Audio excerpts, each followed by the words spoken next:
আর ওই একটা লাশে আরে এটা আল্লাহ ওই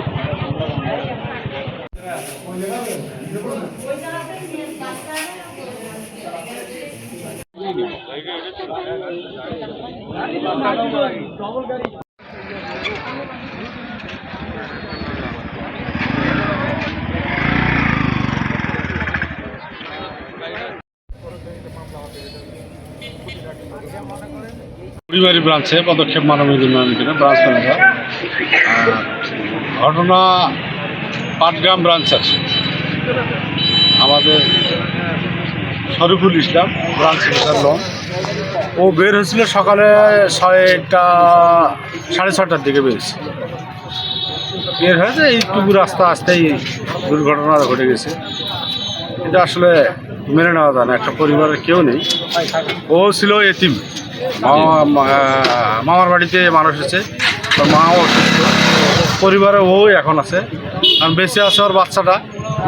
আল্লাহ জানি রংপুরে নিয়ে গেছে, মোটামুটি সুস্থ কথা শুনতেছি। তার হাত দারাজ করুক, আল্লাহ তাকে বেঁচে রাখুক। কোথাও মেডিকেলে আছে, আমাদের ওখানে লোক আছে। আচ্ছা, ওনার বাড়িটা কোথায়? আমার বাড়িটা হচ্ছে দিনাজপুর জেলার হাকিমপুর থানা। কতদিন থেকে কর্মরত আছেন উনি এখানে?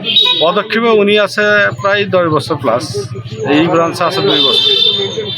2 বছর এখনো হয়নি, 1.5 বছর।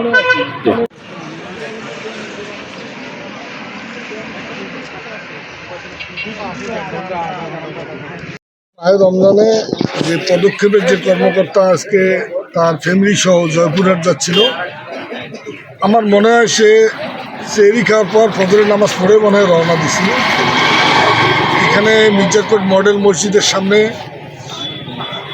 ট্রাক ড্রাইভারের গাফিলতির কারণে তার এই মর্মান্তিক সড়ক দুর্ঘটনা ঘটে। এতে একটি পরিবারের 4 জনের 3 জনে ইতিমধ্যে প্রাণ হারায়। একজন বাচ্চা, 6 বছর বয়স, একটা 10 বছর, একটা 10 বছরের ছেলে বাচ্চাটা, সে রংপুরে আসছে মেডিকেলে। আল্লাহ যেন তাকে সুস্থ দান করে। আমরা বিশেষ করে হাইওয়ে পুলিশকে আহ্বান জানাবো যে বিশেষ করে ভোরবেলা অ্যাক্সিডেন্ট, এর আগে এখানে 2 জন হাফেজ ছেলে এই ভোরবেলা অ্যাক্সিডেন্ট হয়েছিল। ভোর 6:10 এর আগে 2 জন হাফেজ, কোরআন হাফেজ ছেলে অ্যাক্সিডেন্ট হয়েছিল। এই কয়েকদিন আগেও এখানে একটা অ্যাক্সিডেন্ট। আমি হাইওয়ে পুলিশকে আহ্বান জানাবো যে বিশেষ করে এই ভোরবেলা যে ট্রাকগুলো আসে তাদের গতি নিয়ন্ত্রণ করার জন্যে, এবং সেখানে হেল্পার গাড়ি চালাচ্ছে কিনা, ড্রাইভার চালাচ্ছে, এইটা একটু দেখাশোনা করার জন্য আমি আহ্বান জানাবো, যাতে করে এবং গাড়ির গতিটা যেন নিয়ন্ত্রণে থাকে, সেটা ব্যাপারে ওনারা ব্যবস্থা নেবে। আর এখানে যে অ্যাক্সিডেন্টটা হয়েছে, পদক্ষেপের কর্মকর্তা ওনাদের পরিবারের লোকজন আসার পরে এইখানকার লাশ কী করবে, তারপরে আমাদের এখানে ওনার সিদ্ধান্ত জানার পরে